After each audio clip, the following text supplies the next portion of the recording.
Welcome back to The Belonging Place, where we talk about connection and community and belonging.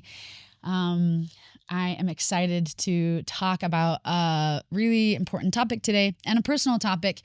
We're going to talk about grief and loss today, and kind of all the capacities and different names.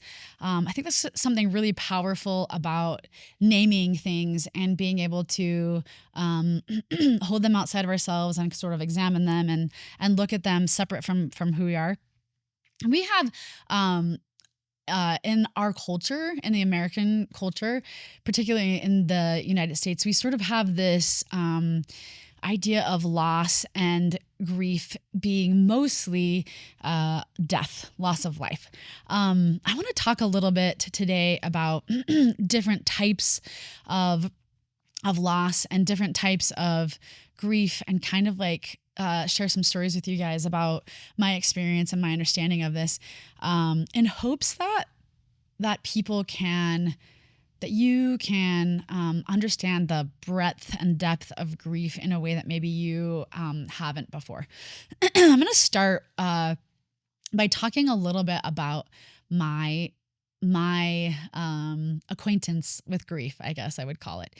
When I was 8 years old, my mother's father died of cancer. And so while I was old enough to understand that, I was young enough to not really feel the reverberations, I guess. I did feel loss of him in my life, of having like a second grandfather in my life.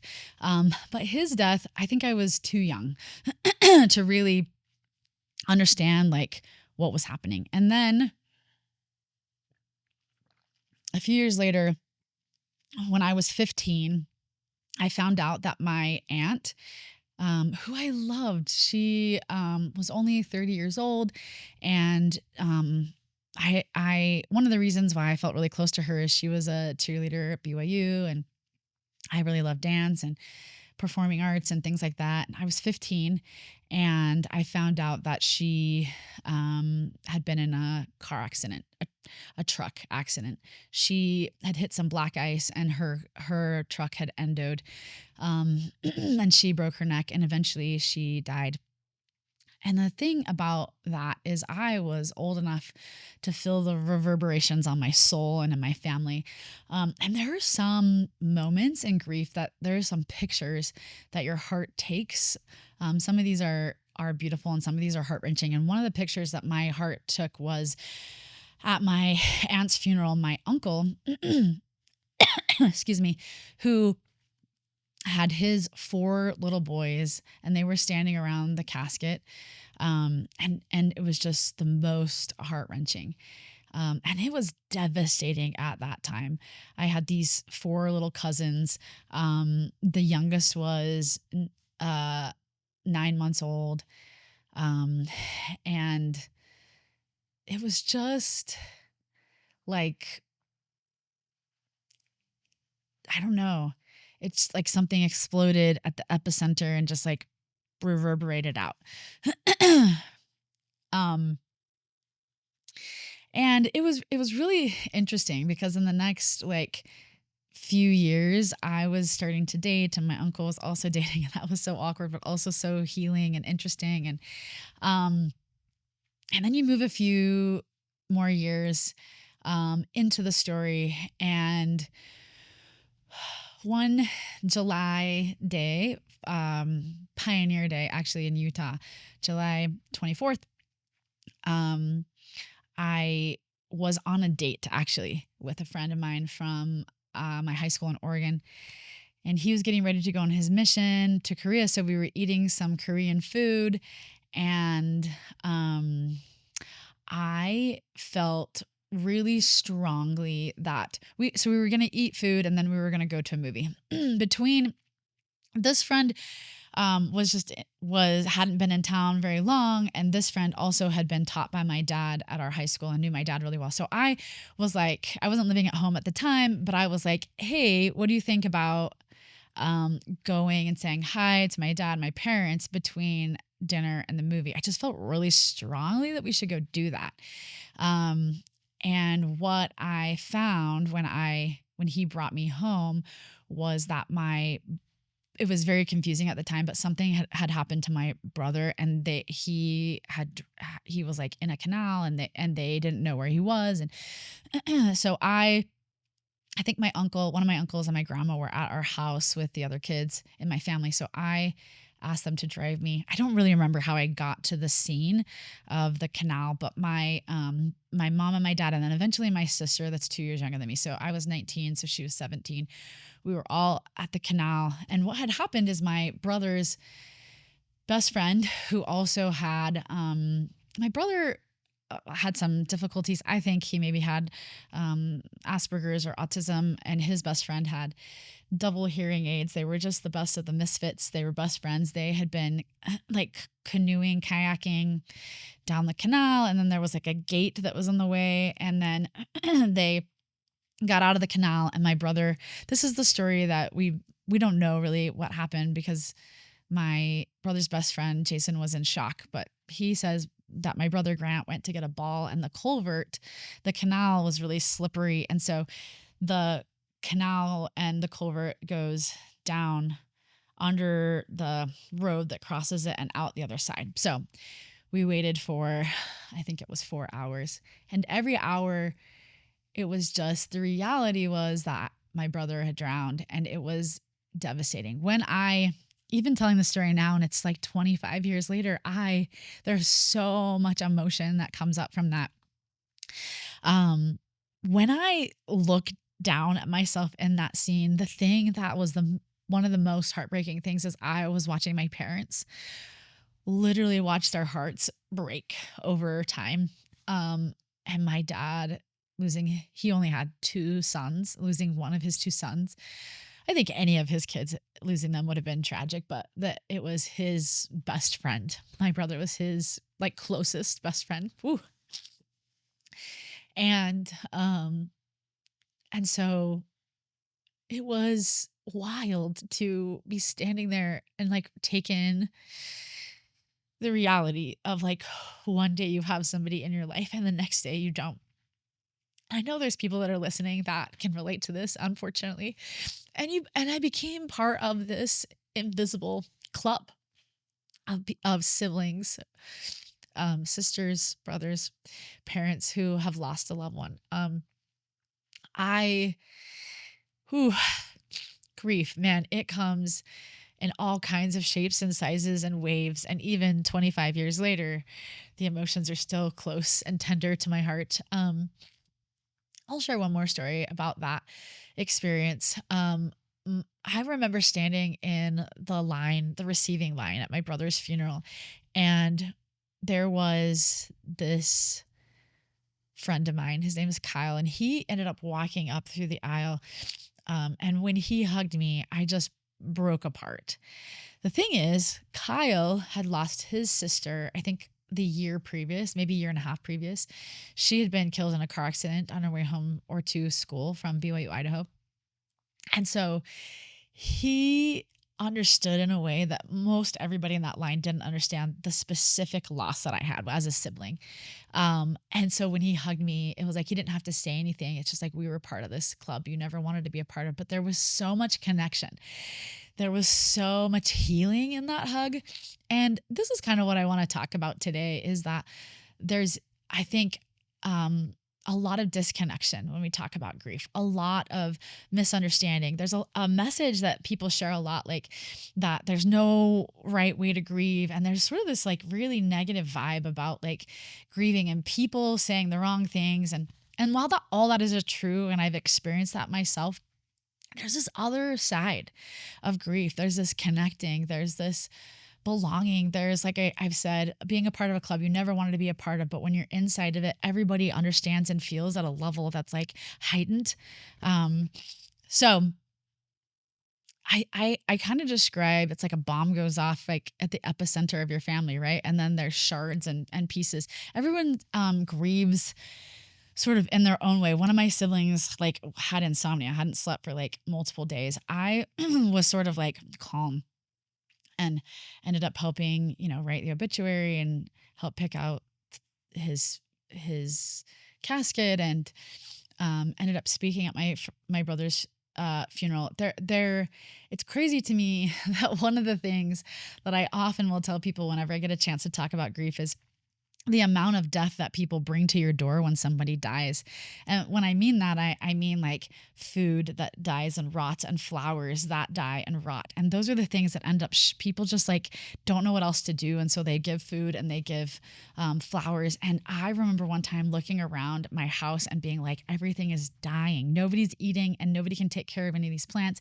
And so I just was like, this is something for people to be aware of when people are grieving. Don't bring more death into the scene. The last story that I want to share about this connection, belonging, disconnect of what's happening, the complicatedness of grief is in that week between my brother died and like everyone was around and family had flown in for the funeral and everything. I got a call from a friend of mine from high school. She was on tour with The Sound of Music, and she had her mother die slowly, I think over 7 years of cancer, and just really understood grief at a level that I can't comprehend. And she picked up the phone, and instead of being like, "Oh my gosh, I'm so sorry," and saying these things, she created an invitation that allowed me to actually laugh in the middle of all of this sadness and crying, and it broke, it like broke the doom and gloom. And I remember thinking I probably shouldn't be laughing, but it was so relieving to my soul. It was so like human to be like, oh my gosh, I can still laugh because I had been crying so much. I remember praying to God, like, I can still feel, I promise God, if you'll just turn off the like tears, because I had like raw streaks going down my face. The invitation that she said to me was simply, she's like, if ever there was a time in your life, Kylee, that you could just do whatever you wanted, you could fall on the ground, you could have a temper tantrum, you could kick and scream, you could yell at people, you could, kick people out of the house, you could tell them what to do, it would be now. And I just like loved her permission giving to just like be a kid. Even though I was the oldest of my family, I was, 19, I was an adult. She just basically ushered in this permission that was like, you are also a kid. This is traumatic. This is, it's okay for you to like just be, and I will forever be grateful. Thank you, Rebecca. Um,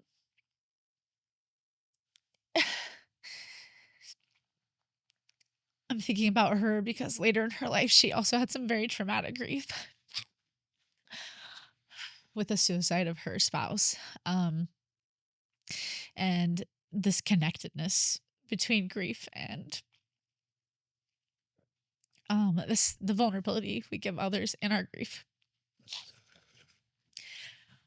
Okay, so if you fast forward a few more years, um, my dad's father, who I was very close to and loved, the patriarch of our family, he died of uh oh sorry, I'm getting the details wrong.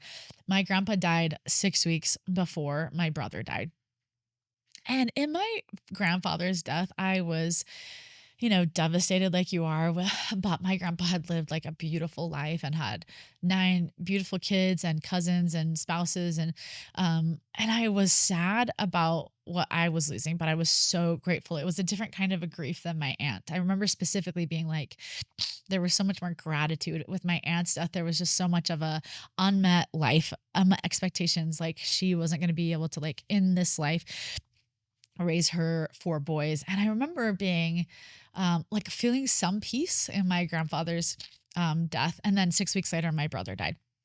So I had this between 15 and 19, I had these 3 kind of losses, some more significant than others. And that kind of entered my story and my experience with this type of grief. Excuse me. Which I'm gonna call in the different types of grief, I'm going to call this the loss of life. Um, since then, I, like many people that are on here, because the longer you live and the more people you love, the more loss you're going to have had multiple experiences with people who have had miscarriages, who have had stillbirth, um, friends and family members who have gotten cancer and chronic illness, and friends who have lost their homes. Um, Lots of loss. I think you can't be a human and you can't love people without experiencing some types of loss. Um, Kotsurebe said, "The only whole heart is a broken one." And this comes from the book Making Loss Matter, which is one of my favorite books. And it's written by Rabbi David Wolpe. And he talks about a certain types of grief. He talks about the loss of life, the loss of self, the loss of dreams, the loss of home, and the loss of love. I want to add to his list the loss of synergy.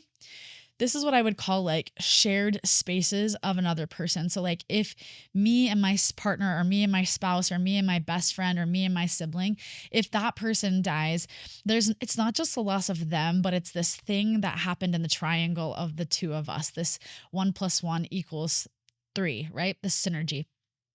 I want to add the loss of not being known. So if you're not seen, if you're not heard, if you're not valued, that silence, that the Gottmans call it one of the four horsemen of the apocalypse, right? Stonewalling. If you're just unable to use your voice to be seen. And I also want to add the loss of time, or the loss of perception of time, perceived time. Like, I missed the boat. I didn't do this thing at this time. And that even if there's still this true adage out there that says you can do that at any point in your life, that's like, it's sort of tinged with this, yes, but it changes, right?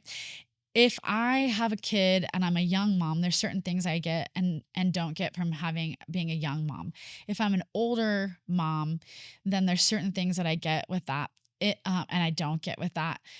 If I never have kids, like, if I wait, or forever, whatever reason my situation happens. So there's this like loss of time that is like, and I might come back and talk a little bit more of these, but like, it's like one of those types that I described at the beginning of this podcast is loss of life. And I'm not trying to dim the light on that, because this is why I wanted to share my personal experiences, because they are consuming in my life. They inform who I am. They are sort of like living with me. This is why I use the word acquainted. And we, in our American US society, we memorialize loss of life, death. We ritualize it. We give them a whole like memorial service, and then we bury them, and then we have this ritual where we come and we honor them with gifts or flags or whatever. And there's not very many other types of loss or grief that we do this with. I wish we did. I wish there were more benchmarks or milestones or memorials for other kinds of loss and grief, or that people could recognize or stop time, or validate other kinds of losses. For me, one of the things that happened with my brother's death is that the city of Orem and my family, they planted a tree outside of where my brother drowned, as a symbol of hope next to this like symbol of tragedy. And it has become the most healing single physical thing in my life, I think. That tree has grown from this scrawny like tree to this, 25 years later, this big, beautiful tree. It is where I go to remember my brother. I have held a couple grief groups there, very sacred grief groups there. I have left flowers there. My parents have come there. There's a bench. There was a scouting, somebody for their Eagle Scout project that kind of created this walkway and this bench. There's a plaque for my brother on that bench. It's down by Riverwoods in Provo, Orem, Utah. And this tree, whenever people have significant loss, this is what I tell people. I said, you should plant a tree, because there's nothing more there's nothing more visual or tangible than watching something grow and struggle and be resilient and bloom and give shade and, than a tree. It's interesting how grief can disconnect us, but also can connect us. Years ago, my parents, their best friends that they had had, and I had known them, their kids, and so they have four kids, and then the first four in my family of our kids were the same age, and we became really good friends from the age of 8. And years ago, there was a tragedy that happened in their family where their third child actually was killed in a traumatic rock climbing accident. Interestingly enough, in my family, my brother is the third. So this was their sibling that was the same number in our family. And it was, again, really tragic and devastating. And also,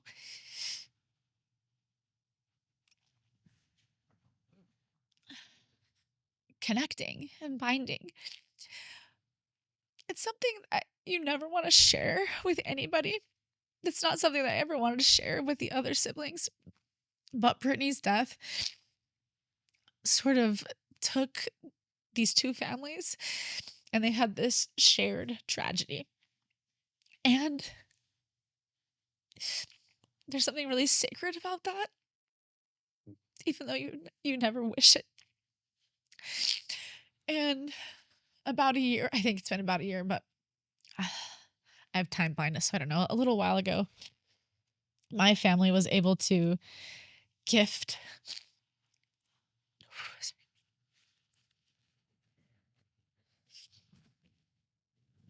a tree, Brittany's tree, to her family.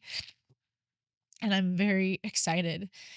I know it sounds like a weird word, but to see that tree grow and be resilient and bloom and give, hopefully, hope to the Cottle family, which we love. And we miss you, Brittany, and we love you. And we miss you, Grant, and we love you. And we miss you, Aunt Lisa. And so many people, right, that we want to say, and we need to say their names and we need to tell their stories. And these are just some of mine. I think that telling our stories of grief and loss, and how they connect us and bring us together is really important. I think this is part of our legacy. It's part of our history. It's who we are. I want to shift focus and I want to talk a little bit about there are multiple types of grief, right? Like I said, loss of life is one type of grief. And so I'm going to go ahead and talk to you guys about, I think, 16 or 17 different types of grief. Some of these I'm going to tell some stories, and some of these I'm just going to talk about what they are. Okay, so traumatic grief is a common result of trying to process grief when there's added trauma that comes from a horrifying or unexpected loss or violent death. It can result in an impairment of your daily function in life. And here, this is a quote from Ashley Ertel. She's an LCSW. Traumatic grief is often accompanied by survivor's guilt and moral injury. It is important to seek out help of a trained therapist if you're experiencing grief as a result of traumatic. So we have traumatic grief. We have chronic grief. This results when extremely intense reactions to loss do not subside. So these emotions will last for a long time and cause you to have incredible distress that continue to intensify. You'll have difficulty making much, if any, progress in moving through your grief. I want to speak just quickly about chronic grief. So when you go to do therapy in a grief situation, particularly loss of life or trauma, they actually can't diagnose you with any kind of bereavement or grief until it's been at least 6 months. And some people have said that that's too short, or some people have said that's too long.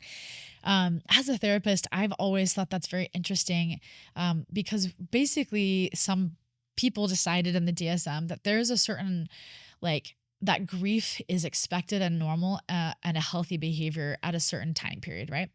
Now, I don't prescribe to that timeline being 6 months by any means, but this is the timeline that like if you came in within that 6 months of grief, in my mind, when I say when that bomb goes off in your life and you're still in the shrapnel of that 6 months, they won't give you a diagnosis of bereavement or chronic grief or anything like that, and they shouldn't.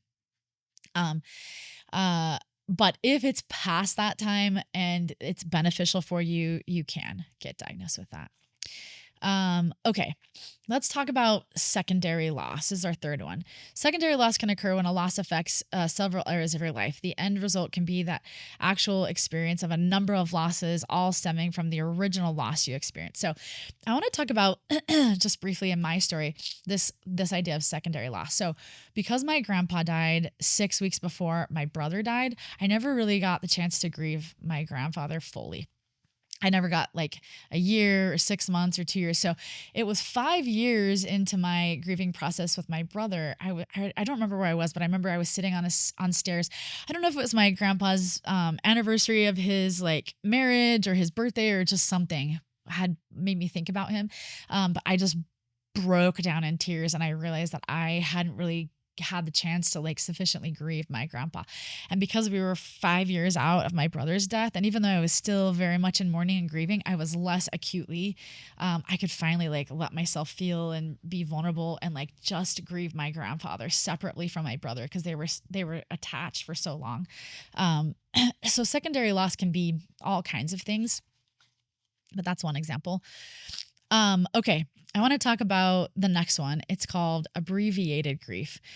Abbreviated grief can occur when the person who passes away is replaced after a short time with someone or something new in your life. Generally, this might be a result of being able to quickly accept the original loss, or it can be due to the fact that there wasn't a strong connection or attachment to that person. Often, abbreviated grief is associated with if a parent dies and then the other parent gets married very quickly. The other people around, there's this abbreviated grief, meaning I have to like move on or I have to accept this new person. This is one example of abbreviated grief. The other side of that is called exaggerated grief. So this includes more intense types of reactions than you typically see in another type of grief. When it's exaggerated, your emotions and actions may become more noticeable and disruptive. You might experience self-destructive behavior, nightmares, thoughts of suicide or self-harm, drug or other substance abuse, or even abnormal fears. Additionally, sometimes exaggerated grief can result in the development of a psychiatric disorder. So, while we don't talk a lot about this in society, exaggerated grief is also, we're going to talk about complicated grief a little bit later, but it gets complicated. It's when your grief and your mental health and your sort of grip on the presentness of life, it gets interwoven. And and I want to say, both as a person who is passionate about talking about grief, sitting with it, feeling it, getting acquainted with it, and a therapist, that like if someone's in exaggerated grief, usually there's signs, right? All these signs that I was telling you, and they need help. They need help in addition to like the people that are around that loves. They need a professional or the ability to maybe do some EMDR or ART, some processing therapy. Okay, the next one I want to talk about is called masked grief. Masked grief can present as physical symptoms or behaviors that tend to impair or hinder normal functioning life. However, most often you won't be able to recognize these things as being the result of loss or even see that they're related to it in any way. So masked grief is like somebody who, I think today we would call this maybe high functioning grief. Like they're just going about their life, doing their thing, but there's grief behind the scenes, or what we call invisible grieving, right? Okay, the next one is called distorted grief. So this can be defined as very intense or extreme reaction to loss. There typically will be a noticeable change in behavior overall, and the self-destruction behavior is also common. There's anger, there's lashing out, both towards yourself and others, and it's like the most common emotion symptom in distorted grief is like anger. The next one we're going to talk about is distorted grief. So this can be defined as very intense or extreme reaction to loss. Typically, you'll notice a change in behavior and self-destruction. And the common thing with distorted grief is there's anger and lashing out. Distorted grief is similar to exaggerated grief.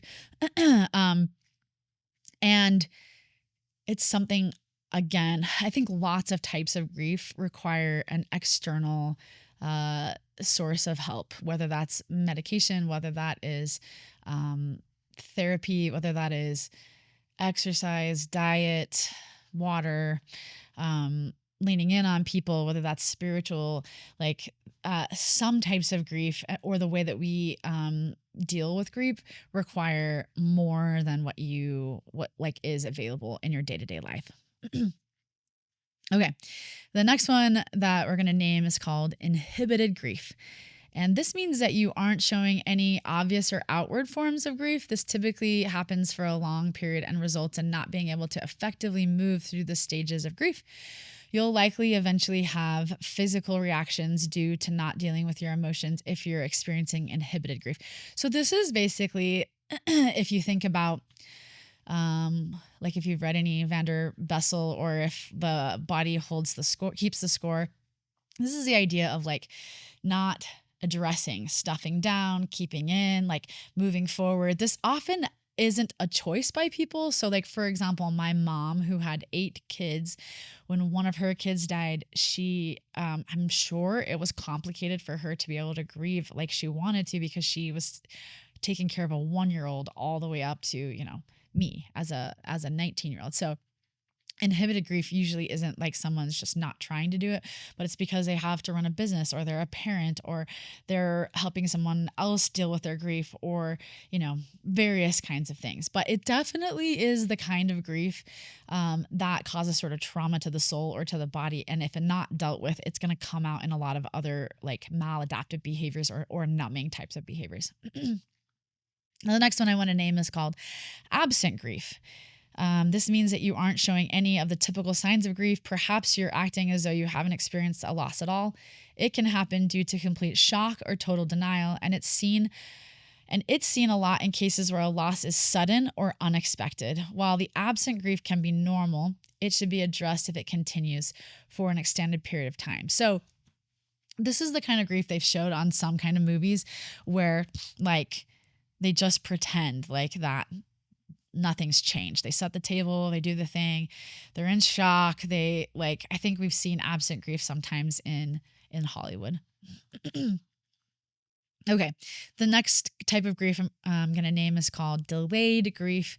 And this can happen if you're experiencing incredibly stark feelings of sorrow and longing. Even if the loved one's death occurred a very long time ago, it can be felt for years after a loss. And it essentially means that your emotional reaction didn't happen when it should have. This might be due to disassociation, which is common when things are too painful for you to feel. To cope, your mind blocks many of these thoughts, emotions, and feelings associated with the loss until you're ready to process and deal with them. Again, I would say that my ability to deal with my grandfather's death was a delayed grief. And again, we're talking a lot about death, but this can be anything. This could be loss of dreams, loss of self, loss of love, loss of a relationship. Sometimes it isn't until someone's in a new healthy relationship that they're grieving or realize how much loss there was in a previous relationship, or the opposite, how much disconnection. There's a lot of grief in the opposite side. Like they have something now and they look back and they have this delayed grief response to how bad things were before. This can happen in all kinds of types of grief, not just in death. The opposite of delayed grief, or another type of grief that I will name, is called prolonged grief. So for a small group of people, intense feelings of grief persist for an extended period of time and often significantly interfere with daily life. An estimated 7% to 10% of grieving adults will experience the persistent symptoms of prolonged grief. This may cause depression, numbness, loneliness, intense distress, or suicidal thoughts. I kind of want to pause here and talk a little bit about what happens when people experience grief, but they're not sitting in it with it being acquainted with it, like going through the process of it. Often what is happening is we are numbing it in some capacity, right? So this could be through food, this could be through substances, this could be through screens. This can be through other relationships, through sex. There's lots of ways to sort of get dopamine or get oxytocin or get these hormones that our bodies need, or to distract us from, the grief, the thing that we can't control. These are things that we can control, right? In essence. And sometimes when people are in prolonged grief, this causes a breakdown in your cellular level. I have a friend who had a vestibular, I think, migraine or headaches, induced through the grief of the death of her daughter, and watching her go through this process and the toll it took on her body has been devastating. I love her so much, Molly. And we're going to have her on here one of these days, and she's going to talk about her grief process. But, yeah, be aware of this. If you're in this, or you see your loved one that's in the 7 or 10%, that this prolonged grief, it inhibits their day to day. This is the person who can't get out of bed, maybe, or function, or can't do the thing that a lot of us have to do when we're grieving, which is still go to school, or still go to work, or still parent, or whatever. Like, the inability to do that for a short period of time is normal, and and I would even call it healthy, but at a certain point, it's going to cause even more problems, right? So being able to figure out what's going on, what do they need to figure out for their mind, for their body, for their soul, that's going to help them move through that and in that process of grief. Okay. I left the last couple, I think they're harder types of grief to describe, but also, want to just spend the last little bit on these. Okay, so one of the types of grief we call is complicated grief. This occurs when your grieving process does not move all the way through the steps of grief. And I want to pause for a second and say, when I say steps of grief, I'm not talking about these perceived notions, or the Kubler-Ross notions of like anger, denial, betrayal, bargaining, all that. While I think there's a place for that, I have never been like a huge follower or believer of like these particular stages of grief. I think that it's messy. I think that there's no right way to do it. I do think there are maladaptive ways to cope with it, though. Like, when people say there's no right way to heal, I hear that and I say, yes, everyone has an individual healing process, but I definitely think there are wrong coping skills that people can use, or maladaptive coping skills. Sometimes those are protective. Many times those are not going to be helpful. So just wanted to say, when I'm talking about moving through steps of grief, I'm not talking about specific designated steps. So complicated grief, it can be prolonged and much more intense. And it typically, it'll typically have a significant impact on your ability to function. You might feel more depressed, have an increased anxiety. With complicated grief, your reactions and behavior will likely extend for long periods of time with little to no improvement. Complicated grief typically requires help from a mental health professional. Someone experienced and with complicated grief can be beneficial. Complicated grief is one of the most difficult types of grief. It's very important to understand that complicated grief will not resolve on its own. So, complicated grief, some examples of this could be like somebody has been sexually abused or sexually assaulted by somebody, and then that person dies and they don't get to do the healing process of that, or they don't get to get justice or something. So that causes some complicated grief. Complicated grief could be somebody that you love, but they've done something, maybe it's an estranged parent, right? And then they die and you don't get to resolve. You're doing your own therapy and you want to work with them, but they no longer exist, so that you can't really do that. Complicated grief might be, it might be that you're divorced, right? And that you share your kids. And the complicated part of that grief is that you actually miss the beautiful parts of your marriage that you have. And also there's just like reasons why you got divorced. And then you have your kids, and And sometimes it's complicated because sometimes you do want them to know why this person did this or this, but you also don't want them to know because you want to be seen as somebody who doesn't disparage the other parent. So that's complicated grief, right? There's grief, um, or yeah, these are just a few of the examples of complicated grief. It's got layers of therapy in it, which is why it's suggested that you do work with a professional with complicated grief. It's not going to go away because there's multiple things that you have to deal with, both on a personal level, and also there's things that you cannot actually control. So you're going to have to figure out how to deal with things like that. And then I want to talk about disenfranchised disenfranchised there we go, grief. So this grief can be disenfranchised whenever you feel like your loss isn't validated by others. This can happen when a culture or society doesn't recognize your loss. For example, there can be a strong stigma attached to death that results from an overdose or suicide, and your feelings of grief may be discounted. I also want to say, even if they're not discounted, it's disenfranchised because it gets the death of the suicide or the overdose gets focused on more than the person or their life. The questions that people have about how and why and the details get really blown up and focused on and a focal point rather than what happens when most people die, which is their culmination of their life and memorializing their life. And so this for grievers of people with for example, overdoses or suicide, it's complicated, but also disenfranchised. I don't get to grieve in the same way. There's an example that I can share straight out of the headlines here in Utah of and she's actually a friend of mine, but that was killed by her husband, and their 6 kids ended up putting together a dual funeral for their parents. Now, if you don't know them, you don't know the situation, a lot of their grief can become disenfranchised because there was a murder and a murder suicide, and then the whole things that are complicated around that. So this can be disenfranchised, can be complicated, all kinds of things. Okay, the next one that I want to talk a little bit about is called collective grief. And this happens when a tragedy impacts or affects an entire community or a large group.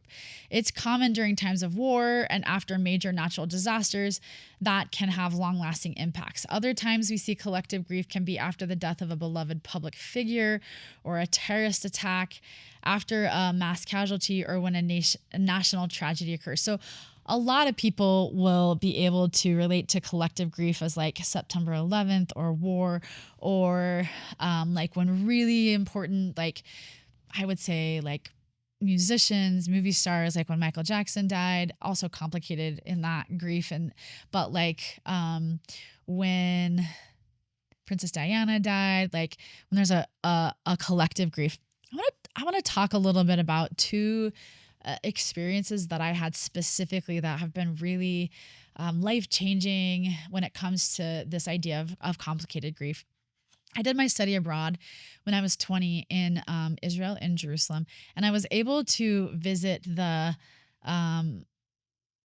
Israel's memorial for the Jews that were killed in the Holocaust, and it is called Yad Vashem. It is on it's called the Mount of Remembrance. And this, as an empath, I feel feelings really deeply and like very like viscerally, like I could touch it and feel it and taste it. And walking into the Yad Vashem was like a very visceral, emotional experience for me. I remember just like tears streaming down my face. And at one point I sat like huddled in a corner of the museum, just like trying to like feel and experience and like pull myself together, basically. And I remember thinking, I don't have to pull myself together.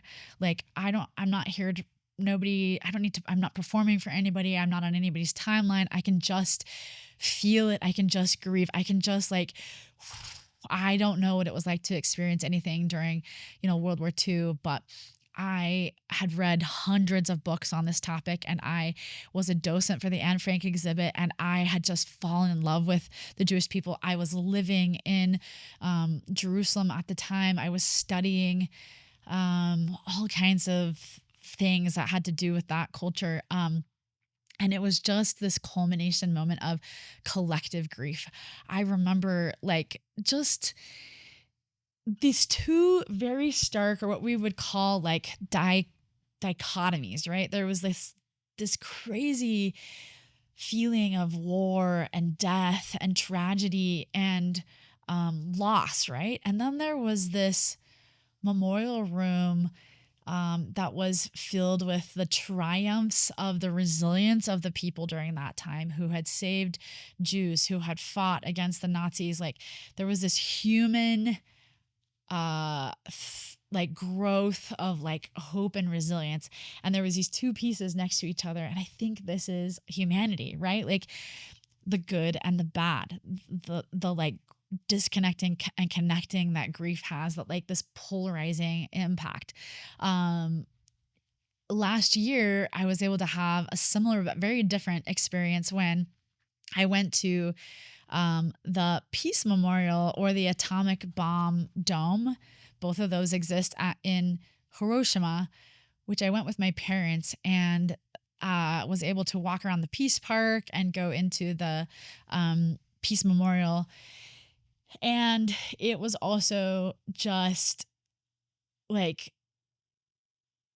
catastrophic, the intensity of the pictures and the experiences. And I just wanted, I told my parents that I wanted to just not be rushed, and I wanted to spend just as much time as I wanted to go through and see and hear and read the different stories of the Japanese people and their kids and their experience, to go see the atomic bomb dome that still exists, what's left of the bombing, to look around with my own eyes and see the regrowth of Hiroshima, and just to like the same kind of like the death and destruction and the hate and bombs, and just like the just like the worst of humanity.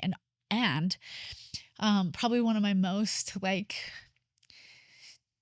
sacred or special moments was when I was able to walk outside of the memorial, and there is this children's statue.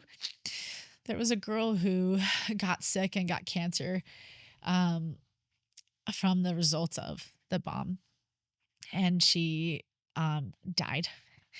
And her classmates and classmates from other schools in Japan um, built what's called a sembazuru, which is the thousand cranes, right? Sets of thousand cranes, and the kids, um, they're not called pennies in, in Japan, but in essence collected their pennies and dimes and their money to build this memorial. And it just represented to me this like incredible um symbol in the Peace Park of like resilience, of love, of like even in the worst of our like experiences we can grow, and like encapsulated for me grief, right? We've got this atomic bomb shelter, and then we've got this, or memorial dome, and then we've got the Peace Memorial, and then we've got this children's like Peace Memorial with a whole bunch of sets of sambazuru, which I have just an affinity for. I have a bunch of cranes that I'm building my own sambazuru right now, but I was just I think out of all of this, the depths of grief also comes the heights of hope. And yeah, those two experiences for me really embodied this idea of collective grief. I also want to say that I've been able to go to the the 9/11 memorial, and you know have my hand go along the names of the different people who died in the water memorial that's there. And just like um, there's a in Washington D.C. there's also like the Korean War and the Vietnam War, and just being able to like the gardens that are there. There's something about uh representation both of horror and of sacrifice and of fighting for what you believe in, and different sides of different stories. And grief is complicated, right, in general. And then being able to sort of honor people's legacies, honor their stories, honor their names. um, and that leads me to the next grief type of grief that I want to um, name, which is called cumulative grief. Cumulative grief happens when you experience a second loss shortly after or while you're still processing grief from a first loss, also known as grief overload or bereavement overload. This can be one of the more difficult forms of grief to recover from. Compounding loss can result in a feeling of, I just can't do this anymore. But with the right therapy and guidance, you can move through all types of grief, including cumulative. Okay, so sometimes cumulative grief is called compounding grief. Um, and I want to share a story about this that just like came and happened to me. I feel like probably from the grace of God or through the Spirit, but I was invited to be a therapist before I was really fully licensed as a therapist. Between my first and second year of grad school, I was under the direction of obviously of a fully licensed therapist out in um, Arizona on the Point of Pines, um, on a Native American uh, land. So I was invited to be a therapist on the reservation. And the way that it worked is we would hold these basically grief camps. They weren't called grief camps, but we were therapeutic, giving kids therapy. They would stay in these like bunk houses. And when I say this was in San Carlos, Arizona, when I say we're in the middle of nowhere, I mean we had a water buffalo that would hold our water, right? There was no water. We had like a refrigerator. We had to get our food, had to be driven in. And so we were just like very removed. Um, and kids ages 10 to 12 would be sort of bussed out to spend the week with me. And we would do these activities. And anyway, what I very quickly like there was a lot of things that I was learning about grief instantaneously and very abundant and like right in front of my face. But a couple of the things that were coming up for most of these kids at ages 10, 11, 12 was that they had experienced a lot of cumulative or compounding grief. So many of them, even by this age, were alcoholics. I know that sounds dramatic, but they had been drinking since they were like very little. And so they had substance use, which has its own like griefs and problems with that. And then they also, I don't think we had anybody, I think almost all of our kids the whole summer had some kind of suicide death in their family, either immediately, like their parent or their father or many of their uncles. And so they had that grief. They also had, it was just very complicated. Many of them were living in situations where they were like, multiple people to a house, and some of the kids, because they were the littlest and the most resilient, they were like sleeping on the doorstep, or they didn't have, in the backyard or something. And so there was sort of this loss of home and this loss of like identified space for themselves. And they didn't have words for this, but they would just like tell their stories. And as they were telling their stories, I was like, how can we help them? There was also kind of at some points a language barrier. There was just a lot of things happening, and in these most beautiful, beautiful kids that were just showing up. And one day I was going through our food and kind of just like taking an inventory, and I saw this bag of marshmallows, and it reminded me when I was a kid of, if you've ever played the game Fluffy Bunny, where you stick a whole bunch of marshmallows and you try to say the word Fluffy Bunny. Eventually you're like basically spitting out the marshmallows. And again, I consider this very much inspiration through the Spirit, but I thought I'm going to be able to talk to these kids about complicated and cumulative and compounding grief with marshmallows. So, many of what I did when I was out on the reservation was try to help them embody or like physically or emotionally understand what we're talking about rather than cognitively, right? Because they're very young. And so we sat down and we talked about um, this well, first of all, we did fluffy bunny, so we passed out marshmallows. Everyone did it, we had they were like spitting it out in their hands and stuff, and we were laughing. And then we did a second round where and it was just like wild um for me to experience as the therapist there. And then and now you guys have heard my story at the beginning of this, to like have my own cumulative compounding grief, secondary loss. It has lots of names, right? And so we would talk about these different losses that they had identified earlier in different therapy sessions and groups. And then we would say, like, we would name it like this thing, and then they put it in their mouth, and this thing, and then we put it in their mouth, and this thing, right?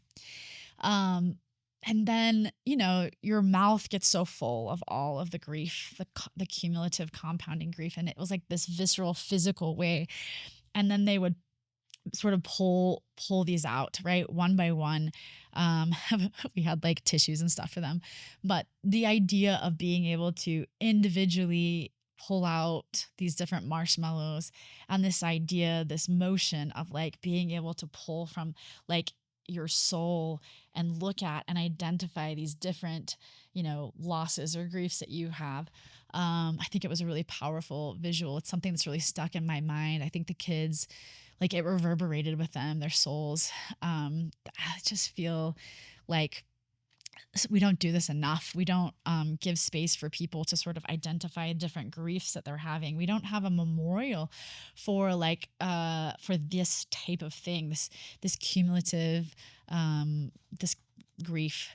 Um, the last the last one that I want to talk about is really near and dear to my heart. I don't think we talk about it nearly enough. And it's a different type of grief that I experience, and that I really want to invite people to think about those around them.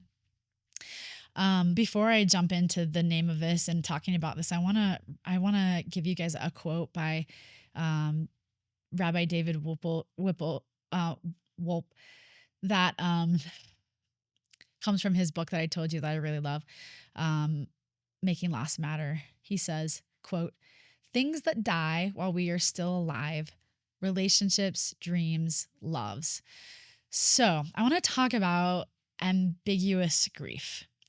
Ambiguous grief is a term that was coined by Pauline Boss to describe a type of grief experience when a person or relationship is lost in a way that is unclear or unconfirmed.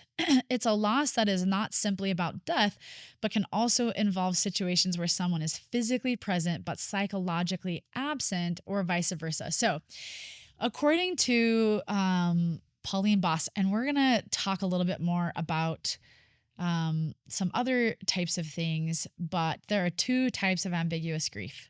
The first type is physical absence with psychological presence. So let me just break that down. Basically, this occurs when a person is physically gone, but psychologically or emotionally still present, such as like a missing person or a loved one who has vanished, or the idea of not getting married or having kids if you desire to have them, right? Like, you're physically around, but that thing isn't in your life, right? The second is physical presence with psychological absence. So basically the opposite. This happens when someone is physically present but is emotionally or psychologically absent. So family members may be diagnosed with dementia, addiction to alcohol, obsessed with video games, or impacted by a traumatic brain injury. In these cases, the person is there in body but disconnected emotionally or cognitively. In other words, they are here but not here. So again, two types. One is physically absent, mentally, emotionally present. The second is physically present, but emotionally or psychologically absent, right? Ambiguous loss can be a very stressful and confusing experience, making it difficult to grieve and find closure. So, the reason why I wanted to kind of do that, hold off until the last to do ambiguous grief is that I want to talk about some of these things.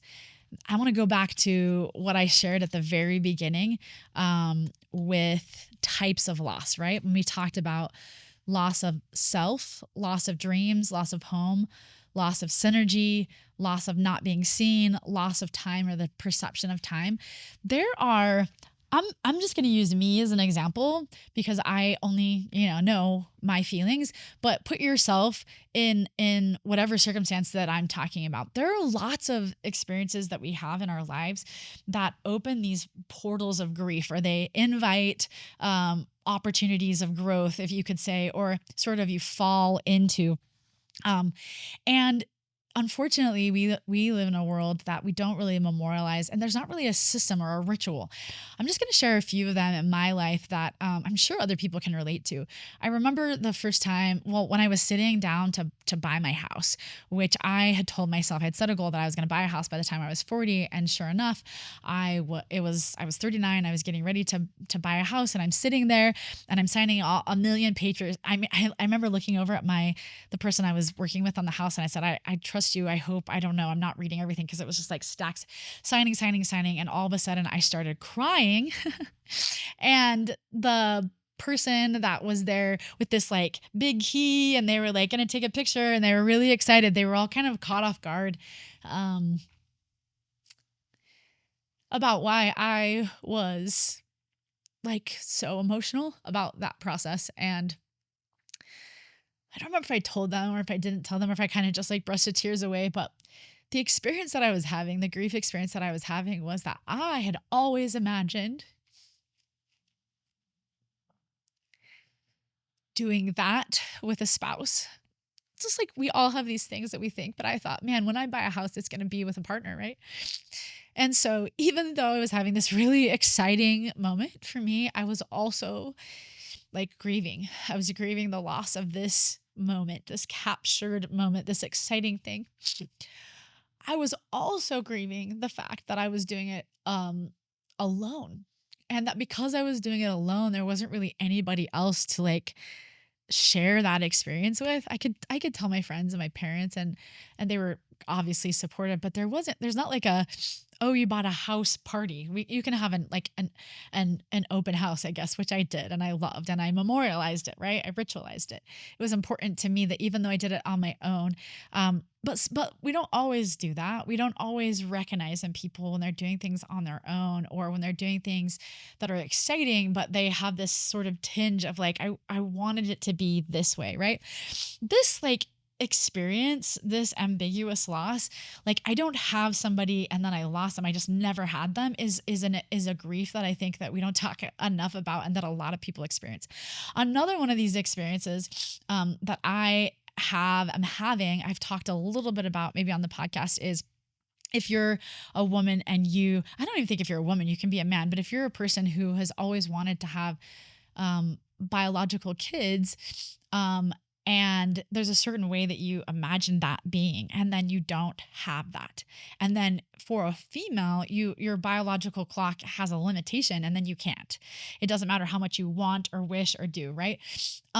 And so when that clock is ticking and then closing, there is this grief no matter how much you made the choices that led you there, no matter how good you feel about those choices or how empowered you were to make those choices, because you are not going to have, or you're perceivedly not going to have the thing that you want. There is this like deep guttural like grief that sort of screams epically from like your bones, that is just like, I mean, I just have had times when I am just like coming apart, right? Just, it's not even always tears. It's just like my soul is like grieving for this thing that I feel like I was probably put on earth to do, that it's not happening, right?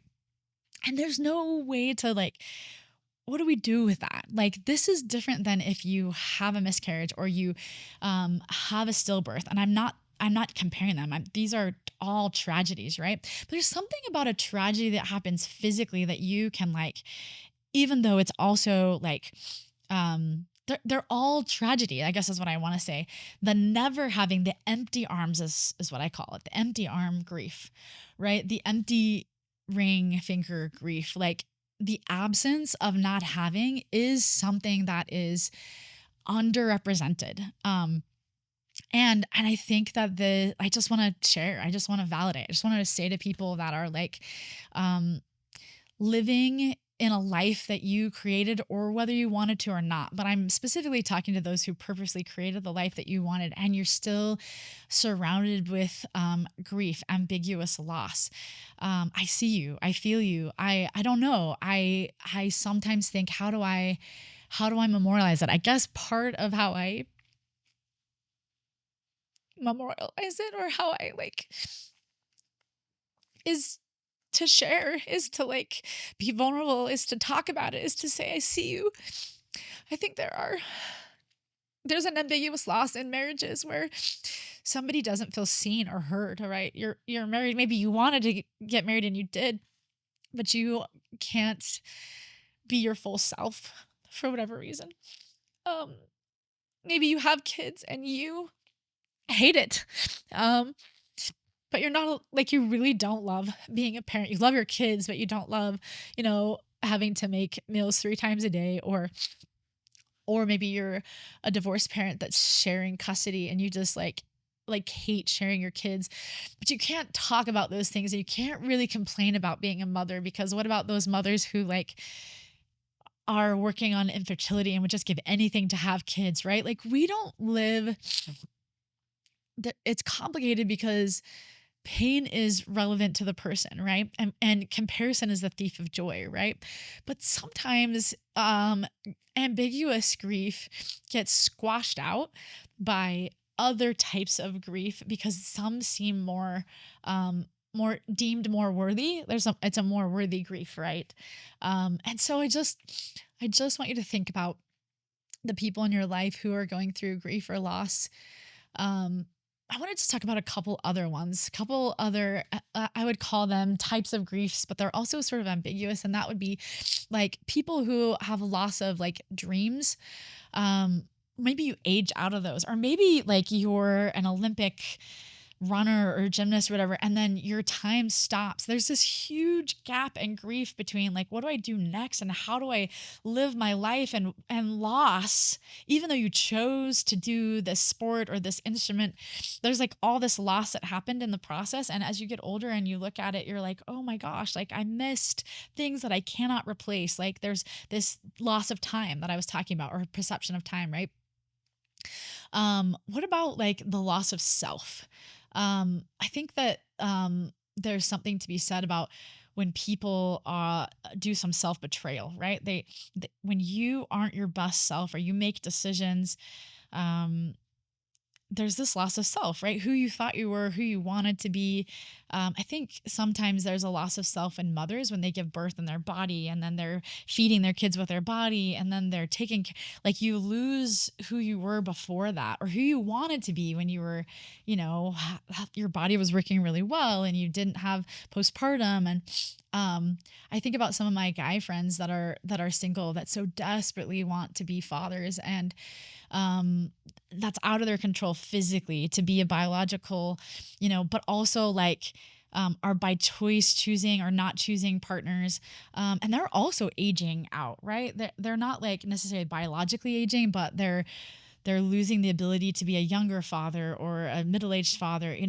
There's just this, maybe like for me, I would talk about being single, being like, oh, I only want to date single men when I was younger. And then when I got older, I was like, oh, it's fine. I can date divorced men. Like they obviously have life experience. And then as I got older and single, I was like, oh, I only want to date, widowed or divorced men because they have kids, or sorry, widowed or divorced men with kids, because I want to be a mom and maybe I won't be a biological mom. And just this growing and understanding each of those stages were like a lot of grief. I would call that like ambiguous loss though, because like nobody else, like what I know lots of people around me are also grieving this, but there's not grief groups for this, right? There's not conversations. Usually you're not talking to people about this loss that's like changing or evolving over time, or your need to sort of adapt over time. I just want to say, um, like, I see you. I think I feel you. I I hope you can find belonging places or places of connection where you can be vulnerable, where you can say these things, where you can speak it out. I've been very grateful that whether it's been on other podcasts or whether it's been with my friends or, or whether I have just like invited opportunities to like talk about my grief, talk about my brother Grant, talk about his tree, talk about what it feels like to want to have a certain type of life and not have it and still thrive and still grow. Talk about when I don't want to be like thriving and growing and like doing good in the world, that it's okay, that I can also sit with myself and be like, you're enough. You are enough without any of those accoutrements, right? And I think it's okay to sit in that without having to say, some people are married and have kids and they don't even want that, right? There's this comparison of like, I think it's okay to sit in just the raw grief. There are times when I am able to say like, oh man, I'm so grateful for being single because I get my own time and I get to sleep. And I think I sometimes use those things that I love as dampers for my what my soul is actually feeling, what I'm actually losing and like sort of watching. As my friends that I graduated high school with have kids that are graduating from college and are going on missions, I just think, wow, I can't believe that I'm still single, first of all, but I like, there's this loss, right? That stage of where many of my friends are. I'm not in that stage. Thankfully, I feel like there's people along the way who've just hooked arms with me and hooked hearts with me and love me just as I am in that stage with them. I hope you can find that as well. Ooh, okay. So, in summary, not in summary. I think that to talk about grief and not talk about resources would be remiss. So I just want everybody to know that I have over 20 resources that I'm going to put in our liner notes on all these different topics that I was sharing with you guys. I would love for people to interact with this post and share the names of their loved ones or share their losses or even just validate the topics that I talked about today. I think there's something healing and connecting to feel like there's other people that are also experiencing this. I do want to share some specific grief resources that I have found that I think people could use. So there's a book called It's Okay to Not Be Okay by Megan Devine, and she has a website. It's called refugeingrief.com. There is a website called whatsyourgrief.com, which is just beautiful. This is by Eleanor Haley and Lista Williams, and they also wrote a book called What's Your Grief? And this is a great overall like grief website. If you're looking for some support in suicide loss, there is save.org, which is a great website all about that. If you're looking for some resources about military loss, then taps.org, taps.org is really great for all things military related, families, survivors, employment, all kinds of things. If you're looking for some support with miscarriage or stillbirth loss, there's a website called hopemommies.org, which is just really great and filled with a lot of stuff in there. There is a website called centerforloss.com, and this is by Dr. Alan Wolfelt, and he wrote many books, but one of the books he wrote is called You're Not Crazy, You're Grieving, which I love.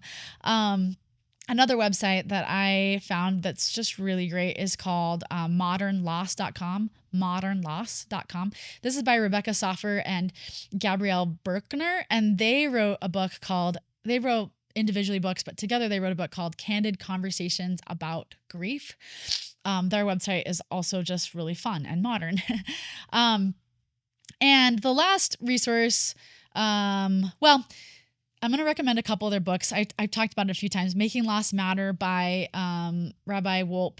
I really felt like C.S. Lewis's A Grief Observed was really helpful for me, has been helpful.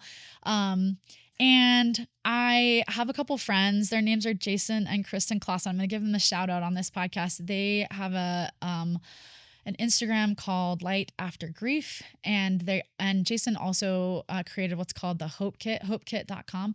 And they have really awesome webinars and pamphlets and things that they've recently created at their shop. That's at Light After Grief on Instagram.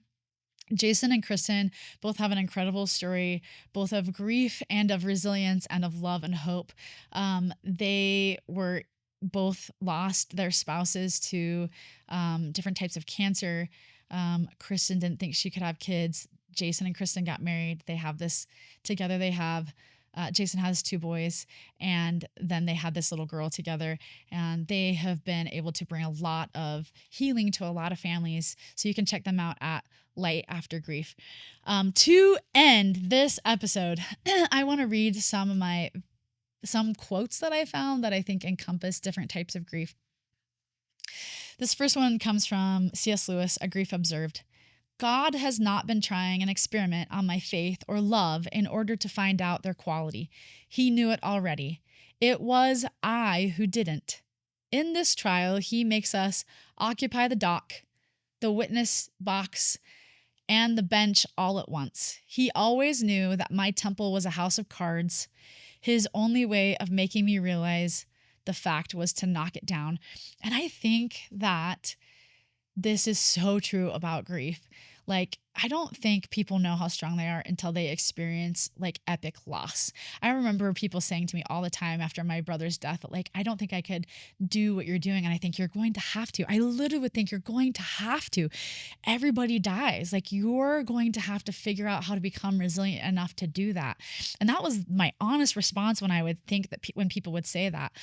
There's something to be said about hearts knitting together with other hearts that have experienced like epic loss. I'm very attracted to others who have experienced loss because out of this depth, out of this temple of cards that's knocked down, there's this space that just like grows inside of people and that God uses to connect hearts to other hearts.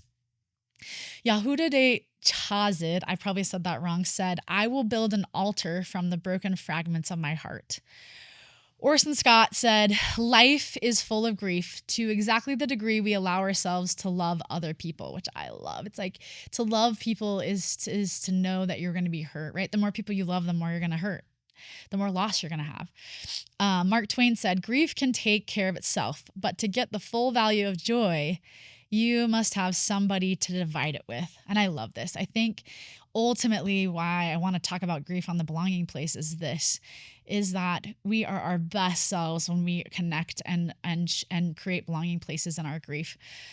Queen Elizabeth II said, grief is the price we pay for love.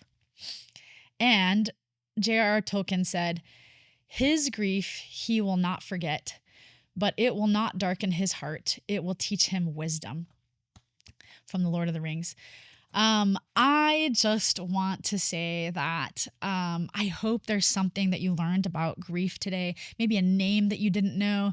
Maybe you have been able to look around at your life in a different way and be able to honor the grieving that you've been doing that you haven't even been able to recognize or name. I hope you get to stop and maybe make some kind of memorial, some kind of ritual, some kind of something. Maybe it's just you get some friends together and you talk about your ambiguous losses and you just let people share. Maybe you write some cards to people that you recognize that they're going through some ambiguous losses. Maybe you just allow yourself to really pull out and examine the different types of things that you've been sort of stuffing down into your life or maladaptively like moving quickly through life or trying so hard to like outrun or race. Maybe you just surrender and just feel your feels at an epic level and understand that you're not going to disappear, that you're not going to, fall into a slop on the floor. There's something so magically and resilient in us when we allow ourselves to feel our feelings. I would not be the person that I am today if it weren't for the losses that I have incurred. Both the parts of me that are just like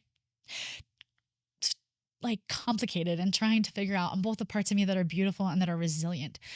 When people see the resilient part of me, I often think,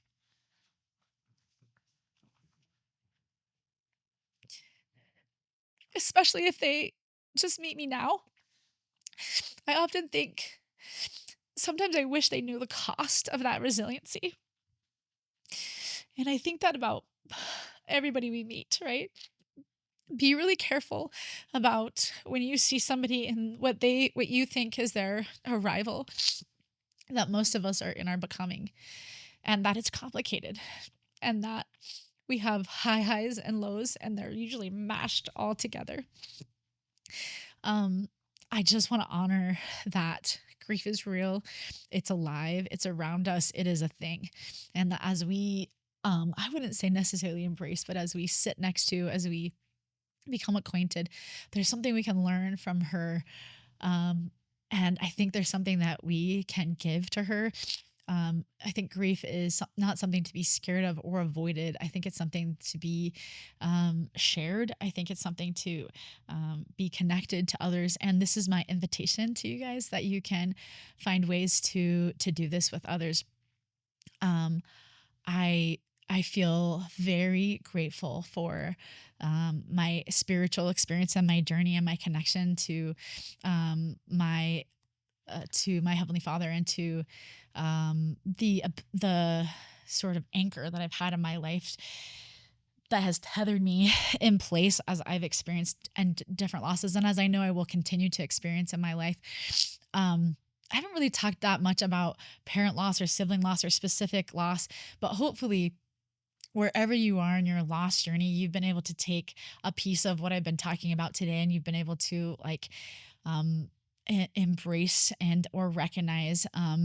And I also want to invite people who are interested in grief to not be afraid of being interested in it. My favorite class that I took when I was going to school and getting my master's was my thanatology class, and that's the study of death and dying. And I was obsessed with this idea.